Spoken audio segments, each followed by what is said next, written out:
Welcome to Security and GRC Decoded, the podcast where security, governance, risk, and compliance professionals, CISOs, executive leaders, and practitioners can stay ahead of industry trends and challenges. I'm your host, Raj Krishnamurthy, founder of Compliance Co. Join us twice a month to bring you expert insights, actionable strategies, and real-world stories to elevate your security, governance, risk, and compliance programs. Each week, we decode the complexities of GRC to help you make smarter decisions and drive innovation in your organization. Let's dive into today's conversation. Welcome. Hey, welcome to another episode of Security and GRC Decoded. I'm your favorite host, Raj Krishnamurthy. Today, we have the fantastic Bryan with us. Bryan has 20 plus years in cybersecurity. He has done almost everything in cybersecurity, from strategy, planning to operations, and to building enterprise-grade GRC teams. He's currently the Senior Director of Customer Trust at Box. Bryan, welcome to the show. Thank you so much. And thanks for the intro. So, Bryan, what is one controversial opinion, hot take you have on GRC and customer trust? Yeah, so taking big picture and looking at GRC, I don't know so much controversial, but I think in the next 2 to 3 years, what we are doing in the way we are doing GRC is going to be different. I think we will still call it governance, risk, and compliance. Some of the titles may be the same, but fundamentally, if you pull back the covers, what the individual is doing GRC is going to be pretty different. I think this started gaining critical mass in the last 2 years. And I think, what's the purpose of a podcast right now? It's dated in time. Put a pin in it. As we look to January 2029, for us to then evaluate and look back, just to what extent have we really seen transformational change, that what we're doing in our day-to-day jobs and how we're doing it is just really that much different. What makes you say that? So, and again, to me, this isn't rocket science. I think it's everywhere as we look around. So in the last 2 years, the critical mass around GRC automation, GRC engineering, then you add on AI, everything, everywhere. We are seeing more and more vendors come into the space, a lot of investments, a lot of innovation. We're even seeing, open source ideas of putting together a GRC stack and publishing that. And so, I'm not going to sit here today and say who's going to be the quote unquote winner. But what I am comfortable saying is the next 2 to 3 years, we are going to see how this plays out.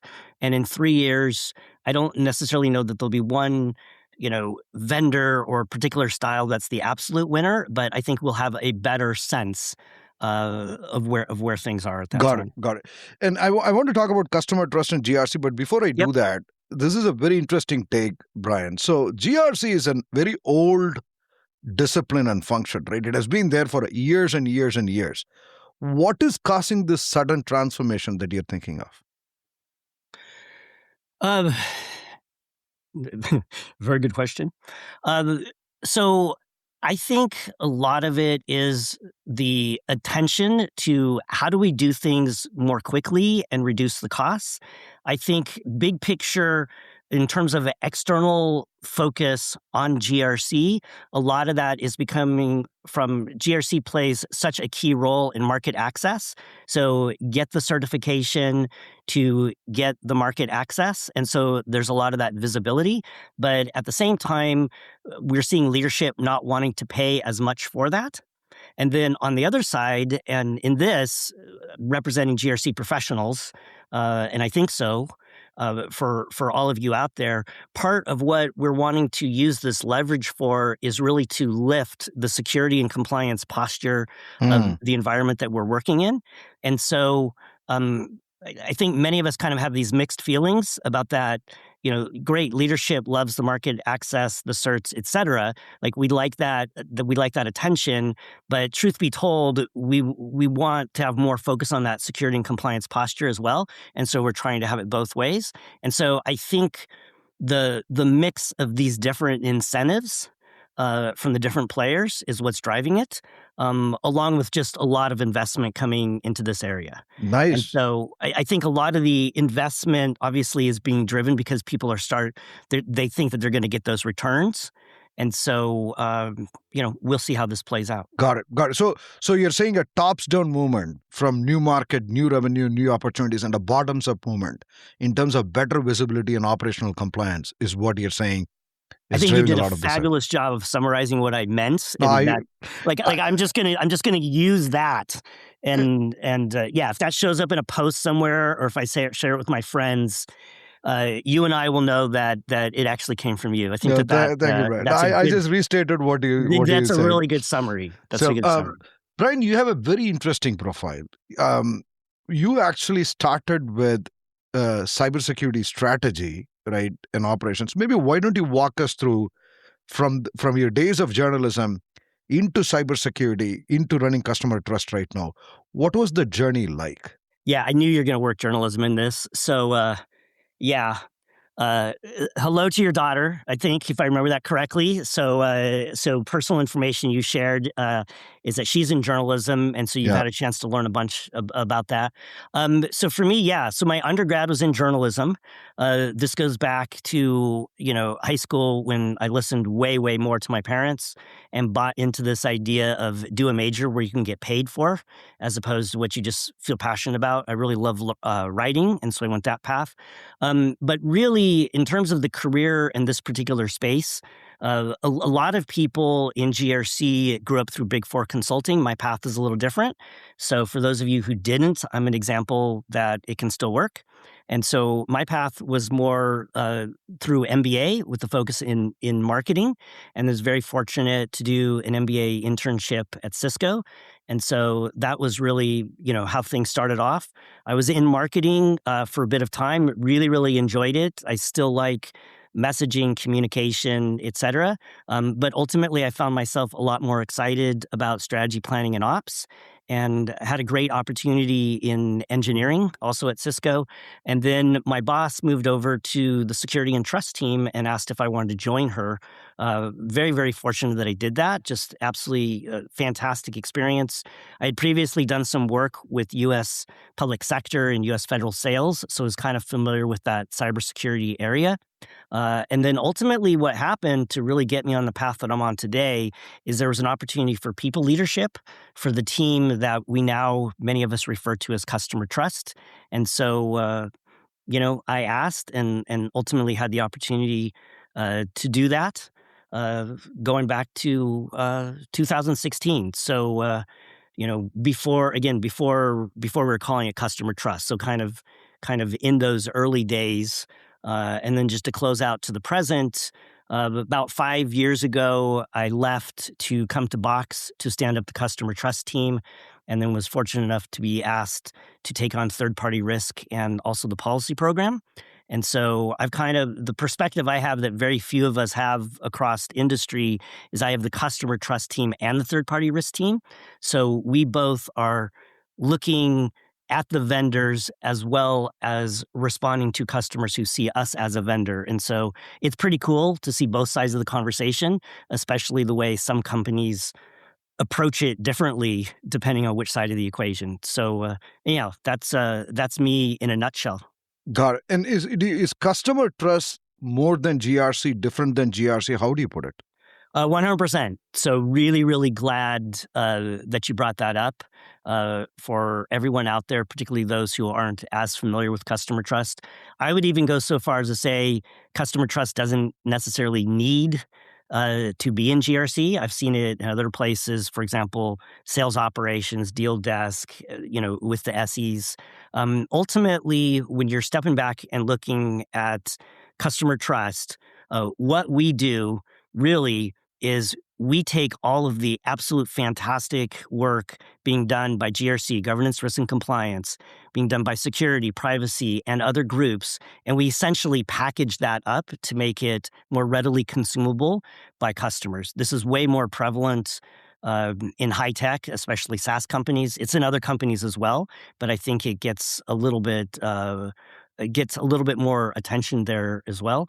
And then also, as you can imagine, some customers, especially those who are paying a lot more and tend to be, more highly regulated industries, they also want to have conversations. And so a lot of customer trust is getting on calls, having meetings, talking through things. It's also supporting audits where customers have contractual audit rights, which essentially, if I were to be, this is, somewhat cynical or snarky, but, if you look at a lot of these certifications, ISO, SOC 2, FedRAMP, PCI, et cetera, with a lot of those controls, a lot of times the audits are essentially walk me through these controls and show evidence, kind of regardless of the fact that we already have had a reputable third party go through and do that, right? And so that's why we see across industry, LinkedIn, et cetera, a lot of people talking about pushing back on questionnaires or audits because essentially the certifications address a lot of that, but there's a little bit of kind of natural tension there because at the same time, it's a really big customer, they're spending a lot of money, they negotiate those rights, but that's kind of an ongoing discussion both internally at companies as well as across industry. Got it. Box is a phenomenally great brand. So as establishing customer trust should be easy, right? That was a sarcastic Thank you, question. Jared. That's yeah, fabulous. They appreciate that plug there, and yeah, for the record, we did not work out that in advance, but yeah, very nice. Thank you. Yeah, I mean, to kind of like the more like appreciate it, but the more kind of like serious gist of the question, I think it's absolutely true that a lot of customers are predisposed to trust certain brands. I think many of your viewers are working at some of those customers, some of those companies as well. At the same time, it's a huge responsibility because just like in our personal lives, like once you break trust, really Yeah. hard to get it back. And so, we gotta be ever vigilant to maintain that level of trust. And just like in real life with friends, family, etc., a lot of it is communication. And frankly, a lot of it is if stuff isn't necessarily going right, you got to be upfront about that. Now, there's nothing wrong with putting on your best face and things like that. I mean, we all do that every single day. But it's extremely important, maybe even the number one top priority, thou shalt be accurate, right? So you cannot share incorrect information with customers or put it out there. That's just like the easiest way to break trust. And once you break trust, like I was saying, really hard to get it back. 100%, 100%. And so you made some fantastic points, right? I think your primary job or your team's job is to package, distribute, and more than that, have a conversation with customers and establish that trust.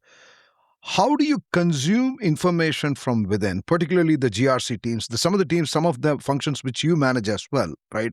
How do you take that information and package? What I particularly ask is that what challenges do you run in translating the information from within to outside?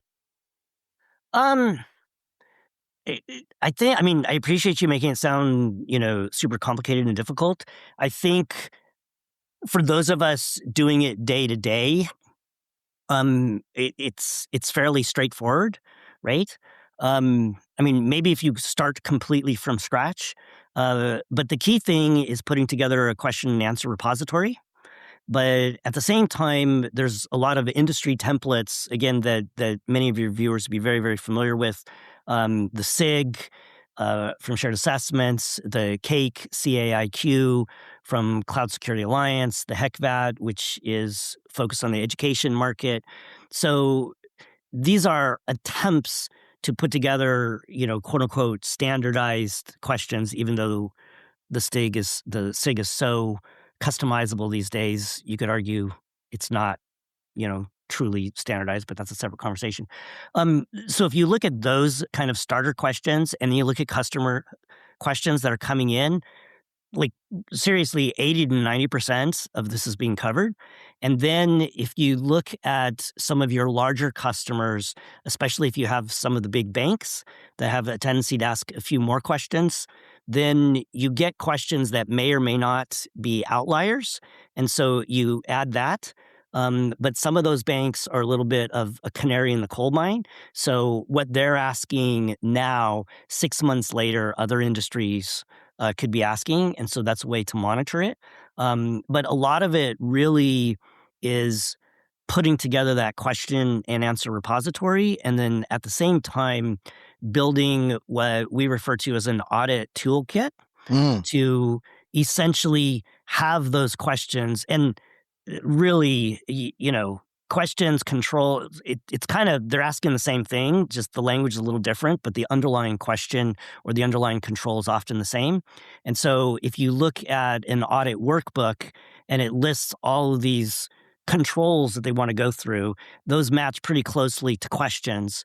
And then the difference for the audit is you then need to provide evidence. And so that's usually showing the language within the policy and then showing some evidence. And the trick there is, as many of as many of your viewers will know, there's a little bit of a difference between the evidence that would be shared with your third-party certs auditor and what you would share with a customer. And so, that kind of needs to be worked through. But that's kind of what goes on behind the scenes. And once you've built that up, it's really a matter of making sure you don't just let it sit. You've got to have a regular cycle for reviewing answers with SMEs, adding new information, and that's got to be set up as a regular part of the team. Got it. Now, I think I'll take maybe a specific example because this, in my opinion, I think you make it sound very easy, but I'm sure your job is a very, very difficult job, Brian. And the reason I'm saying this is that a lot of what the SIG questionnaires tend to be, or the cake, is around abstraction of the information that you get. Let's say, for example, you have many different teams within Box, engineering teams, and they all have applications and they scan vulnerabilities as part of their pipeline. Yep. And they have policies to remediate within a timeline. Yep. Right. A lot of this is about collecting the data, reconciling the data, whether the teams are doing the job or keeping the promises that they make. Yep. And this is a lot of data, right? That you are then abstracting it to simplistic terms to your end customer, saying that, yes, we meet the threshold, right? Or yes, we meet our policies. Yep. How do you go from that enormous data collection, reconciliation, to this simplified set of statements that you're presenting the customer, because you cannot present the entire data to the customer at all, right? So how do you sort of bridge that gap? Or is there a gap? No, I get what you're saying. And so I appreciate that it's seen as being so complicated, but a lot of it is having really good relationships with these different stakeholder teams. A lot of it also is understanding what do they do, what are their drivers, and working with them. And then a lot of it is having almost inherent understanding of how to share this with customers, right? Because, if you take something straight from engineering as an example, or from security, sometimes it's absolutely factual, but it's not necessarily worded in the way that you would share it with a customer. And so that is part of a sort of behind the scenes value that the customer trust team adds, is kind of doing that translation. But I guess one of the things I'm realizing and talking this through with you is it's just sort of something you take for granted for the people that are doing it. Because that's really part of the value add. And then another part of the value add that just comes to mind as we're talking through this is the way the different groups may think about things could be a little bit different, or they might use language in a little bit of a different way. So as we intake that information, we quote unquote normalize it so that, because ultimately, if it's all coming from our company, we want it to look as if it's coming from the same voice and not necessarily the voice of some of these SMEs. And so we definitely do that as well. Okay. When we spoke last time, Brian, Yep. and we were talking about G and R and C, and I was asking you what your perspectives are, one of the things that you said is that we need to have a lot more risk focus. Yes. Am I saying this right? Why did you say that? So, to me, this is not like a big reach, and I think a lot of us across the industry think this and are saying this. So the reason I'm driving this is because a lot of senior leadership is interested in what customer trust does, because we can report out, for example, on the percentage of new ARR that we are impacting each quarter, right? So new ARR, very, very cool. Like that metric, everybody can get their head around it, right? Also, the certifications team, typically within the compliance team, gets a lot of attention because they're on the front line for getting the certs, which senior leaders are rightfully seeing ultimately as market access, right? But compliance does a lot of other things too. They're not just the compliance certs team. They're also involved in other areas as well. And so so I understand the focus on those areas. I appreciate that. I have one of those areas myself, right? At the same time, ultimately, I'm in the camp where I'm looking to lift the security and compliance posture of the whole company. And to me, the best way to tee up an informed discussion with leadership is in terms of risk, right? And then, as lots of people are talking about, and you've had guests on talking about that, the extent to which we are able to quantify that, to be able to talk to, the CEO and the CEO's reports and the board of directors in terms of risks that are quantified, so that these leaders who may know a lot about GRC and cybersecurity, but typically that's not where they've spent the bulk of their career. That's not their primary focus, right? And so it's incumbent upon us to make it easier for them to digest this information and make apples to apples business comparisons. And so to me, that's what I meant, or that's kind of the background behind this notion of focusing more on risk and trying to have risk more out in the forefront. Got it. But typically we had Tony Martin Wig. I don't know if you know him. That was the exact conversation I was referencing. Got it. So I'm trying my best to not call out vendors or people's names, but yeah. He did but one of the challenges, Bryan, is that we see customers and enterprises find it extremely difficult to quantify risks. Correct. Right? Why? Because the model is so as we're trying to quantify risk, so the risk isn't truly known. So how are we using math to essentially build out a risk model that can make sense, right? And, there's lots of people that have done a lot of work on this. Tony obviously can go super deep on it.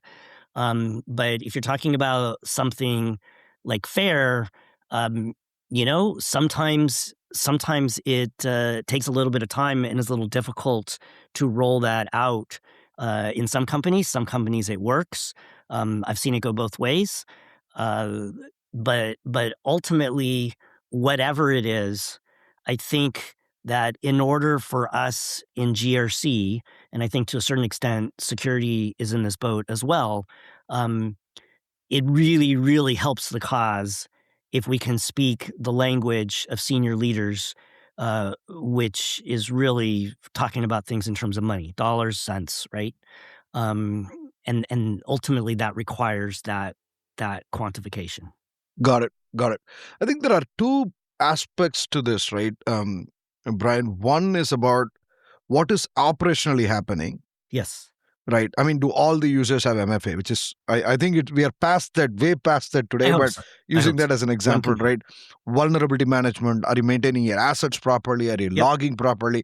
And all these are fantastic hygiene, brush your teeth, eat your vegetable stuff.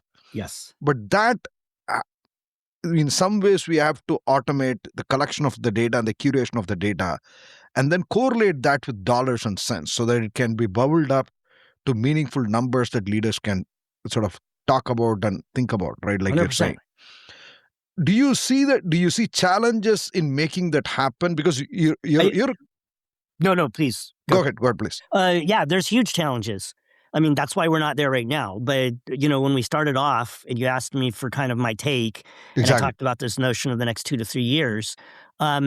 So, like I've seen this going in a positive direction the last 2 years, building up critical mass. And so what I'm suggesting is that in the next 2 to 3 years, we will see more viable options of truly bringing this together, right? And, as we talked about at the beginning, part of this is connected to the notion of automation, GRC automation.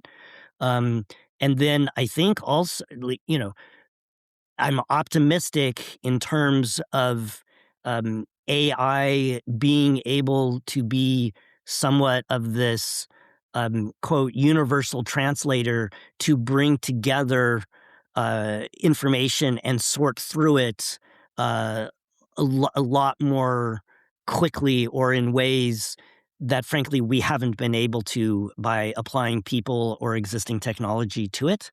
I don't know exactly how that is going to work out.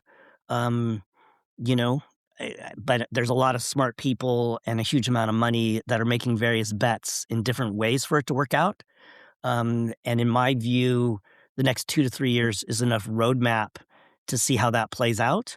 But to go to the question that you're asking right now, um, yeah, it straight up is in an automated fashion being able to internally within your company have a level of assurance that these things that we're calling hygiene are in fact being done, right? And then ultimately, how do we then look at other risks? Because my view is that once we have the hygiene, like people talk a lot of times about adversaries, they don't necessarily need a 0 day. You don't just go, grab somebody's credential. You know what I mean? Yep. Like if the door is unlocked or it's wide open, you don't need a whole bunch of sophistication. And so a big part of what I'm looking for, and I think a bunch of others think this way as well, like, let's just make it a little harder, like let's lock the door. Maybe it's a really good lock, Um, but then once that happens, then the adversaries, like they're also innovative, they're productive, they have technology. It's essentially an arms race, and they're going to be figuring out other ways. And then we'll be focusing on what are those risks. Got it. And I'm not trying to throw a curveball at you, but That means you're going to throw a curveball. Thank you for setting me up. Yeah. I think you've been on both sides, Bryan, right? You work with your customers on establishing the trust, and you also run the third-party risk management program for Box, which Yep. means that you also deal with vendors. You see both sides. There is a lot of time and energy being spent on certifications and attestations, right? SOC Yep. 2, ISO, so on and so forth. But whenever we hear breaches, right, massive breaches, it's not for the lack of the certifications, right? So we might have Target may have, and I'm not trying to use Target as an example here, but any company can have all the certifications in the world, but they go through some very extraordinary breaches, right? And they're bound to happen.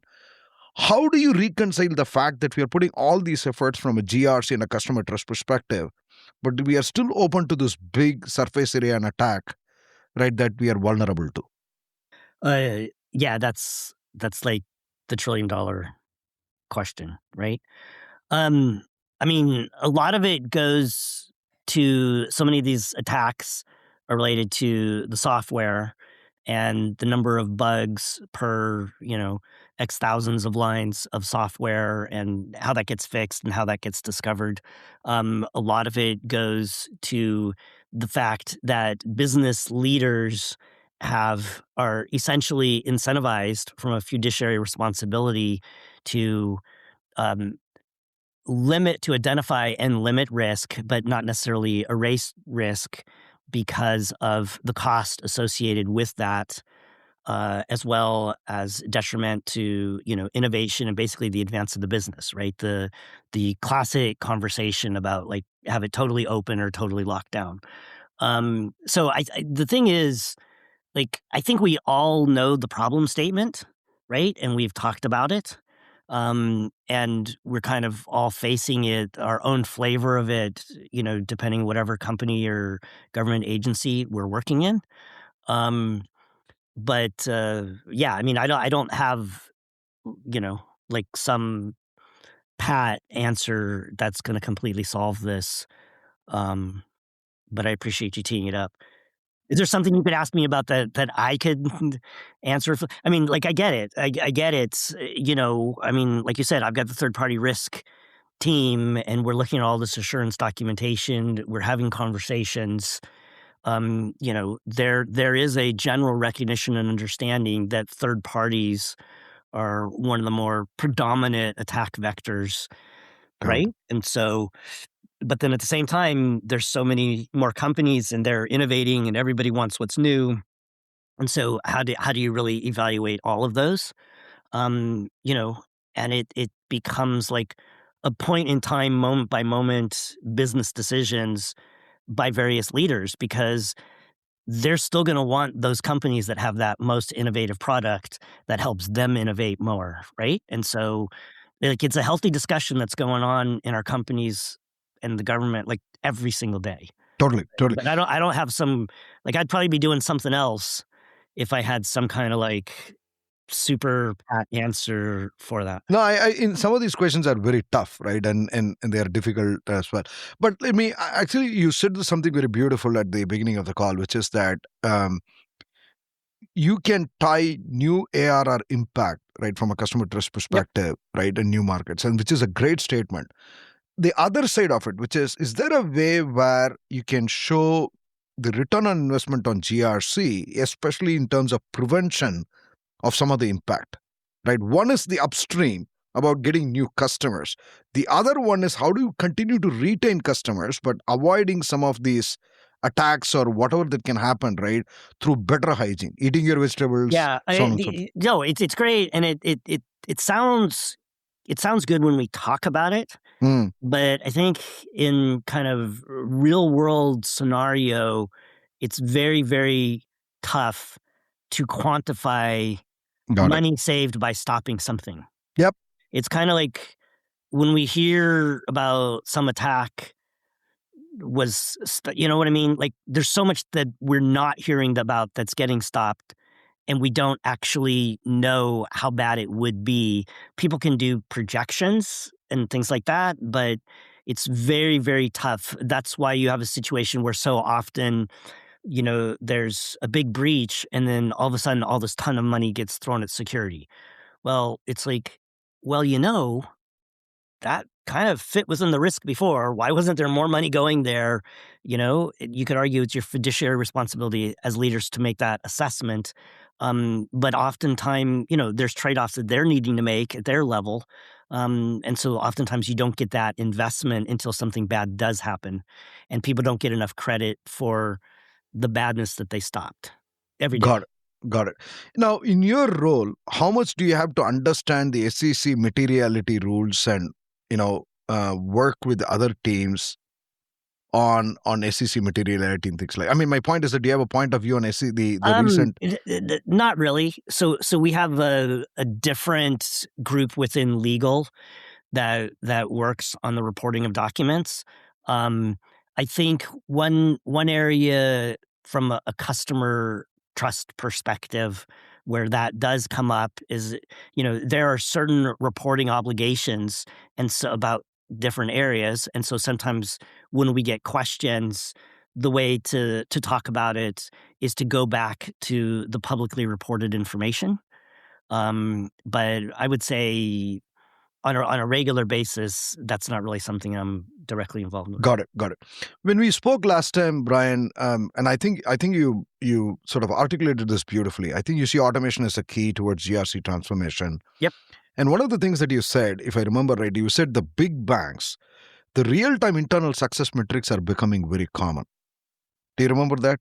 No, I know exactly which part you're talking about. Yeah. Okay. Do you want me to go there? Because I was thinking about mentioning that before, but yeah, I appreciate you bringing that in. Yeah, so for everyone out there, what Raj and I were talking about before, especially as we look to the future and kind of the intersection of GRC transformation and customer success, what I was mentioning, and this goes back to the idea of the large financial services companies being kind of a canary in the coal mine. What I'm talking about is we are increasingly seeing large banks and, globally, and many, who they are, but I'm not going there. They are asking for more what we would refer to as internal metrics, and they're wanting to see them like more kind of like real-time sorts of metrics. And so we all have heard the messaging about how certs are a quote unquote snapshot in time, and like, oh, wouldn't it be so great if we could have the equivalent of that in real time? And, it intuitively, logically all makes sense, but there's a lot of work, a lot of, devil in the details kind of work that needs to get done.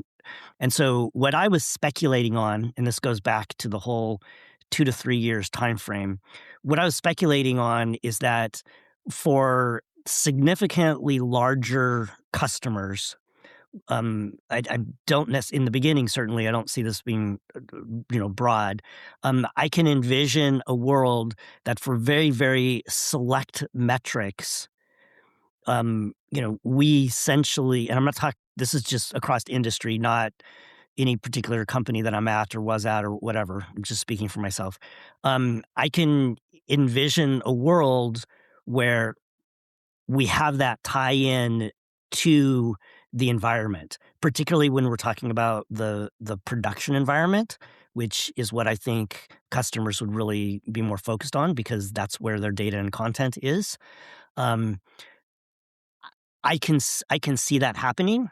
And the other point that I was sharing with Raj is, if you say in the beginning for certain really, really large SaaS players, that's, happening with maybe 5 financial services companies, and let's just say we're focusing on 5 metrics, right? That becomes like a pilot to see if it actually works. And then if it does work, and the access control and the security and kind of what would be reactive and what wouldn't, and legal's okay, all that kind of devil in the detail stuff gets worked through, then it becomes a lot less troublesome to add, more metrics or to add more customers. Beautiful. And then over time, this could expand. And then the other point that we talked about just a little bit, but not as much, is, the difference between having vendors trying to facilitate to help this happen versus having the companies do it themselves. What is, is a company really going to have an appetite for a vendor going in there? Is it scalable for it to do that? There's all kinds of questions. So again, the theme the theme I'm starting to notice here is we're teeing up a lot of the kind of, gnarly challenges that we're working through as an industry, and don't necessarily have super clear answers for it. But yeah, I think it's interesting to have your viewers be aware of this as a potential, to see if it's something that they, agree with, can help make happen, or if it's just kind of in our imagination. No, that's a brilliant way to put it, Bryan. I just want to do a shout out for so CSA, Cloud Security Alliance, had this work group called Continuous Assurance Metrics, CAM. In fact, this was 2 years ago. I was one of the co-authors for the first set of metrics that we put out together. There were like 32 metrics. These are all focused on cybersecurity metrics, right? But I think what you said is beautiful in the sense that I think if we as a community can agree on some standard metrics, the finance teams, when you look at balance sheets and things like that, you have a set of metrics, right? You have the return on net assets. You have all these different metrics that we can all agree on, right? And if we can do something very similar for cybersecurity, I think it at least establishes a baseline by which we can transact with each other. Yeah, no, so I definitely agree. I don't think anybody's going to conceptually agree with that. But the point that I've just got to jump in real quick to add is we've been down this path so many times. And, how many times we have conversations with people and we hear this cliche story, right? Like we've got 17 different standards. And so we need to have one standard. And so somebody comes out with the 18th standard. And so that's why, I've got a lot of respect for those companies, especially startups that are, you know what, we're not going to go down the path of like doing another essentially bespoke standard and saying that it's all better.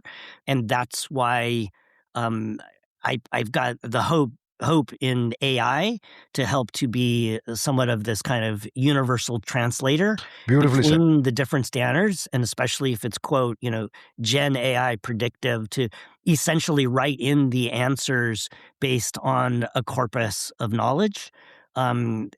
To me, that's because it's just sort of human nature. Everybody wants to like apply order to chaos and come up with a standard and help make things work better. And like, that's just kind of wired in us. But as a result, we just have so many different standards.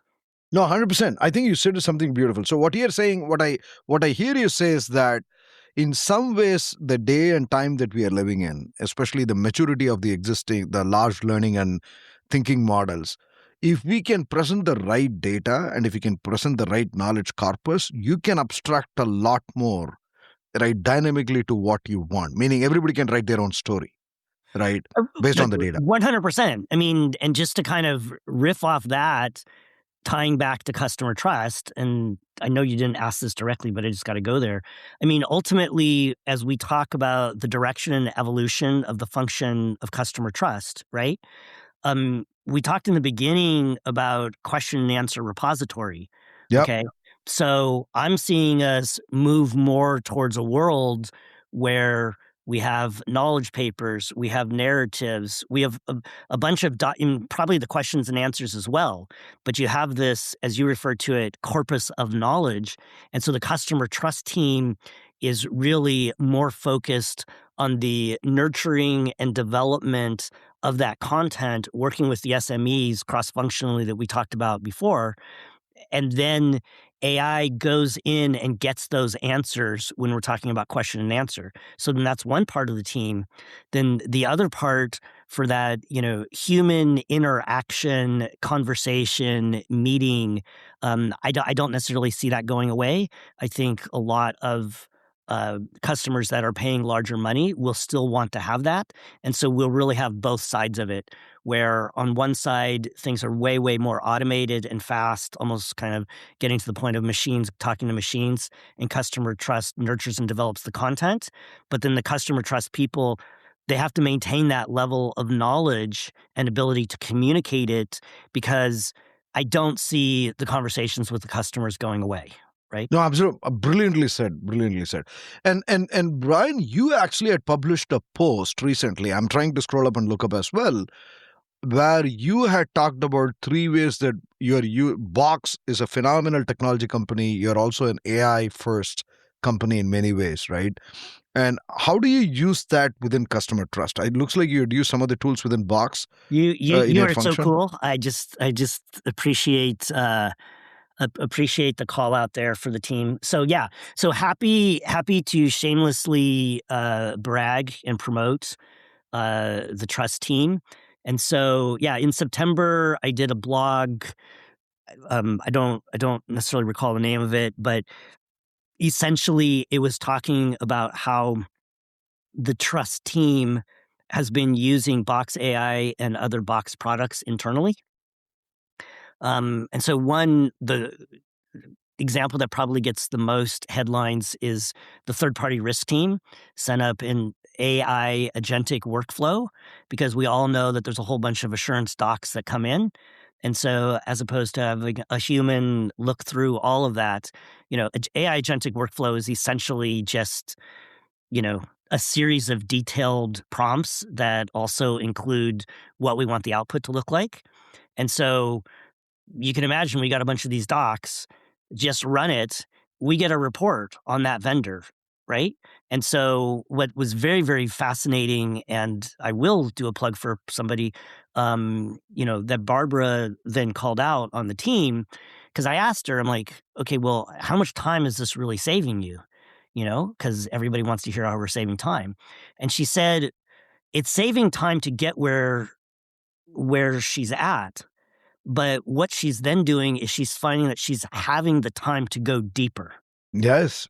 And so to me, ultimately, like that's the promise of AI, right? Like I think it's fairly short-sighted business leaders out there who are using AI to like cut costs to juice the next quarterly earnings report.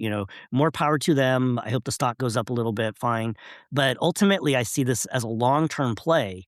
And what it's really about is how do you do stuff faster so you can have your people work on more value added areas to get more innovation, to come out with better stuff, to be able to get, more market share, et cetera, et cetera. Because this is really, like my view, like a grow and expand time, And like I don't see this as the place where you're kind of like try to cut here and try to cut there. It's more how do you figure out the right place to invest and really go there? And so the third party risk team has been quite happy with this. And in fact, I'll even say that we had a little bit of attrition, and it's really helped them kind of stay alive Okay. as we've looked to fill that. Do you expect to convert that into a product or open source it or do something? Not me necessarily, but what is cool. So for that, then also the policy team used Box AI and apps and metadata. So previously, the policy team, like probably so many of us, was essentially tracking all of our policies in Excel. When's it come up for renewal, who owns it, who's the approver, et cetera, right? So very, very hard to keep up to date. And so now we have it set up within Box to basically have like a living document based on metadata from the policies. So we just can see that. And if we want to see what ones need to be reviewed that quarter, just put in Q4 and it shows. If we want to know, what policies are for security, just put in security and it shows us. If a particular senior leader is a signer, which policies, and it shows us. So the reason I bring that up is because marketing team and sales team and the SEs have been talking to the policy team about how to represent that in conversations with customers, basically to show customers how they can do that themselves. Because, of course, probably everybody that I'm talking to right now, their company or agency has like tons of policies, right? And so I wouldn't say that we are directly involved in creating it as a quote product, but more in telling the story of how this technology could be used for people to do this themselves in-house. And it's just kind of pretty straightforward. Absolutely. And I think what is beautiful about this is that no longer are these policies some files sitting on a shelf, PDF files that are static and stale, but they are living, breathing things that people can interact, touch, and feel. They absolutely can. At the same time, to be fair, from a policy perspective, I would love to have it more actionable and in front. I think in policies in general, there's still a lot more progress that we can make, but definitely agree with how you described it. 100%. Where do you think GRC teams should sit? I love the segue there. Where should they sit? So if you take the kind of classic textbook, you'll often see them sitting in security, in the CISO org. This is particularly true because I think the reality, you pull back the cover, a lot of times when we're saying GRC, what we really mean is security GRC or technology GRC. My view, and this is probably more aspirational than anything, is that when we talk about GRC governance, risk, and compliance, absolutely security is a huge part of that, but every one of like governance, compliance, risk, when we break down those words, they all are applicable across the enterprise, right? Like compliance is way, way bigger than just security. Yep. Literally, there is such a thing called enterprise security. So when we talk about the importance for GRC of risk being an output, right, to have it called enterprise risk, by definition, that goes across the whole enterprise. But if GRC is only focused on security, it's kind of difficult to make that leap. I've also seen it sit in legal, and it works. Sometimes a lot of it depends on the people and the personalities involved there and their kind of experience. But in my view, as long as if GRC is in legal, it's going to have a close relationship with security. If GRC is in security, it's going to have a close relationship, but with both ways, right? And you just really don't usually see GRC as its complete standalone organization. So I know I kind of punted a little bit on that question, but I can see it being successful in both, and there's a lot of kind of other factors for making that decision. Got it. How technical do the customer trust and GRC teams need to be? Technical, for sure. There's a lot of variability in that word technical. Technical means a lot of different things to a lot of different people. So I think sometimes when we use words, we need to kind of like step back and be, like call out what we're actually talking about. So I think it's important certainly for customer trust, to have a very, very broad view, but it doesn't need to go incredibly, incredibly deep, right? And so, like take encryption, like we can go to a certain level talking about encryption, key rotation, all that sort of stuff. If somebody really, really wants to go deep and talk about entropy and all of this stuff, you know what I mean? Like, that's why we have SMEs. And if somebody really wants to have that conversation with them, they're probably going to be super excited to have it. But on the other hand, if it's just the straight up stuff about encryption, a different type of encryption, and who holds the keys and how that's protected and how often they're rotated, et cetera, those should be things that a customer trust team should be able to handle. In terms of the other aspect of this, and I think a lot of what we're hearing across industry when it's kind of in vogue right now to say GRC needs to be technical, I think what is important is to be able to speak the language of your audience. And so when we're talking about working with with engineering, and especially in terms of like, quote, GRC engineering, so much of that is knowing the business and technical drivers of your audience and also the language that they speak in. At the same time, I think it's sort of like a fundamental thing that we've been told since we were kids, right? Like, know your audience, right? So if you're going to go up and talk to somebody, understand what they really care about and what's the best way to message it with them and do that. To me, that doesn't necessarily mean someone is super technical, but, if you're talking with a technical person about a technical problem, like, you got to be able to follow the conversation. You got to be able to come up with ideas.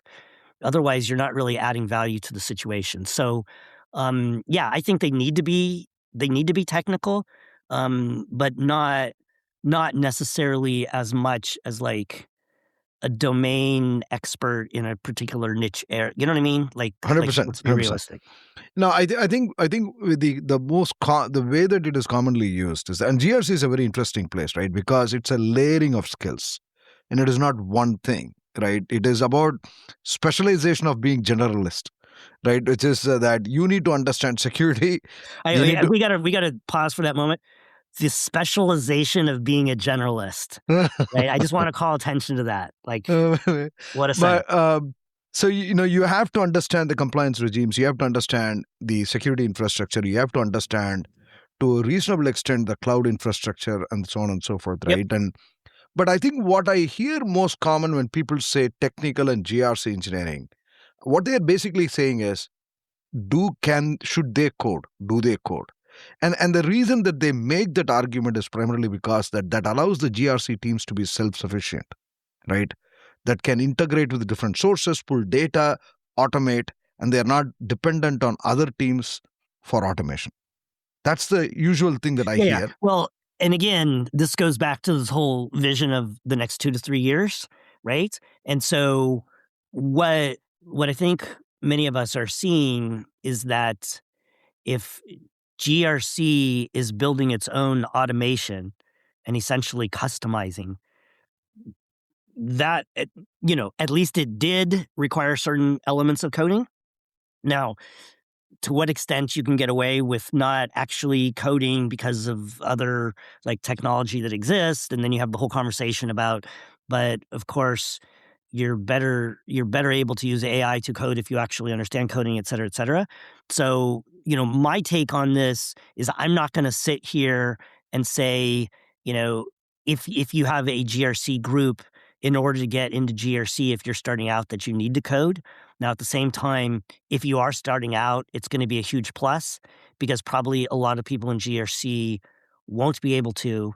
And the future of GRC is in that automation. Uh, but, like if you have a team of 10 people, it would be great to have at least one that's Yep. able to do that. You have 15, you have 20, maybe you have 2 or 3, right? On the other hand, if you're only able to have 2 or 3 people and you're just everything needs to be automated whatsoever, you know, maybe almost you want to have like half the people being able to do it, right? If it's a Got really it. small group, because so much of it is based on that automation. It's just, like if I had a choice, do I have somebody who really understands the controls and understands them well enough to have a sense of knowing about compensating controls and why they really matter and et cetera, right? Like I'm still going to prefer that as foundational rather than, oh, this person can code, let's just plug them in. Now, ideally, you kind of have both and they grow together and learn each side. But yeah. Makes sense. You manage third-party risk management, Brian, and when you hear statements like get SOC 2 within 48 hours, 96 hours, and I don't know if you've ever seen this, and maybe I'm exaggerating it, but the point is, it has commoditizing the idea of SOC 2. What is your take? Is it good? Is it bad? It makes me very, very uncomfortable, right? It's kind of like almost like you're, driving down the road and there's a car wash and people are saying, come on in for $10.99 and there's a price for it. So yeah, definitely I'm uncomfortable. I think that's kind of a natural response, especially for those of us who have been doing this stuff for a while. Um, you know, at the same time, I do have an appreciation for this sense of better something than nothing. Um, and if that, what it really comes down to is what's the value and what's the quality, right? And so it's kind of like anyone innovating and coming out with a lower priced offering, oftentimes like manufacturing is an easy example, right? You come out with something low cost, maybe it's not necessarily as good and everybody seems how it's flimsy, but it's low cost. And then all of a sudden you get more and more volume. And by getting more and more volume, you reduce your costs, you're able to innovate.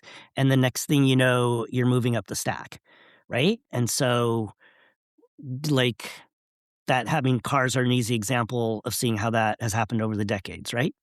Um, so I think that's to be seen. I think when we talk about like the next 2 to 3 years and how are things going to play out, and there's different models that are competing with each other, I think that's part of it.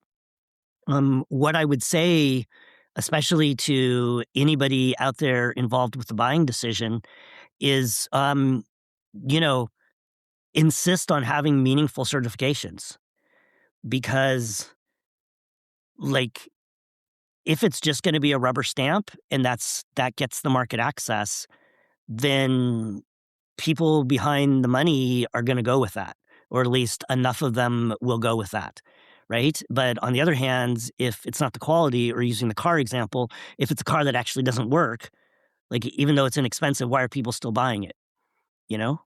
And so I think it's something that we need to do as an industry, is to insist on having quality certifications that are actually meaningful, not just a piece of paper so that procurement can sign off on something. Because if we don't, then that whole kind of, and I know you're exaggerating slightly, but 24-hour 1099 SOC, you know what I mean? Like they will win if that helps that company close deals, right?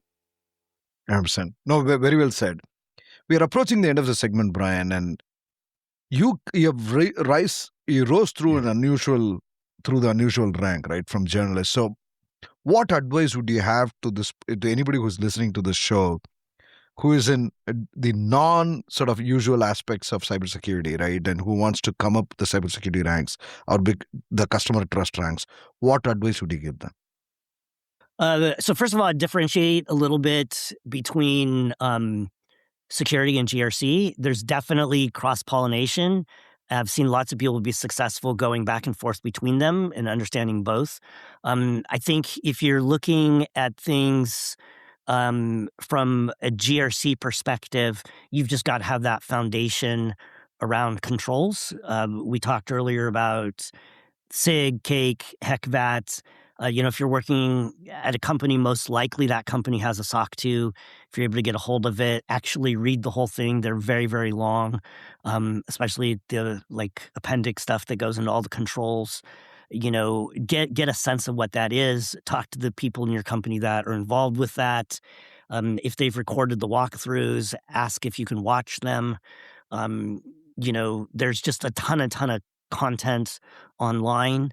There's podcasts. I mean, I'm happy to plug your podcast and Compliance Cow. Lots of good speakers that will talk about various things. Obviously, there's a bunch of other podcasts out there as well. There's influencers on LinkedIn. So it's almost kind of like there's too much information. And so, get your head around it, get comfortable with it. And the other thing is, if you're not already, go all in on AI. So if you're just starting out in your career, my hunch is you probably already are all in on AI. Once you start working, you'll probably be able to teach people how they can use it. And you can kind of use that as leverage to understand more about the business processes and the content. And I think that that's a very, very successful model. Looking at things from the security side, the classic. So, I did not necessarily do this, but the classic path there is, a SOC and being an investigator and kind of like hands-on. So many people that I've talked to, they put in their time hands-on keyboards, essentially getting alerts and doing investigation and put in their time. And it kind of seems like a lot of people pay their dues that way. And then since you brought it up, I'm just going to go for it and say that if you're looking at something from the GRC perspective, the more you can learn about security, the better you're going to be. And I would even suggest that if you're on that security side, the more that you can understand things from the GRC, because not everybody does that. And so to be able to have that more holistic perspective will help you to connect dots. And then as you communicate about that, you should have more and more opportunities. I think brilliantly said. I want to give you the last 60 seconds for your any closing statement. Just whatever I want. Whatever you want. Raj, this has been a blast. A lot of stamina. I don't know how you do it. So hats off to you and to your company. I really, really appreciate it. The chance to kind of speak with you as well as across industry. If I were to kind of step back top of mind, some of the themes that came up to me just right now. Definitely focus on controls and those understanding of controls. I would also say that in a certain way, everybody's in customer trust because everybody wants to establish the relationship. It's almost cliche to say everyone's in security, everyone's in privacy. It's all true. I also think everybody is in customer trust. And then going back to kind of how we started from the beginning, this notion of how things are going to evolve in the next 2 to 3 years, um, we all have the chance to drive that change. It's not like this is happening to us. At the same time, what I would leave everybody with is if we as individuals and our companies or government agency, whatever, if we're not directly involved in driving that change is going to happen to us. It may not be absolutely exactly 2 years or 3 years or whatever, but like we are on our way right now. And I personally don't want to wake up and go like, wow, the whole world's changed around me. I would much, much rather be a participant in helping to drive that change with many others, giving my input based on whatever, I know and experiences. And I just think that we all kind of are in that boat. And so if you're not already doing that, I would just invite you to do that because like your perspective, your experience matters.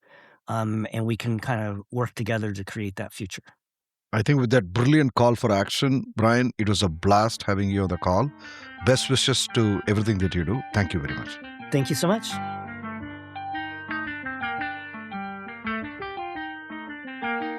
Thank you for listening to Security and GRC Decoded. We are your go-to resource for staying ahead in governance, risk, and compliance. If today's episode resonated with you, we would love for you to subscribe, leave a review, and share it with your network.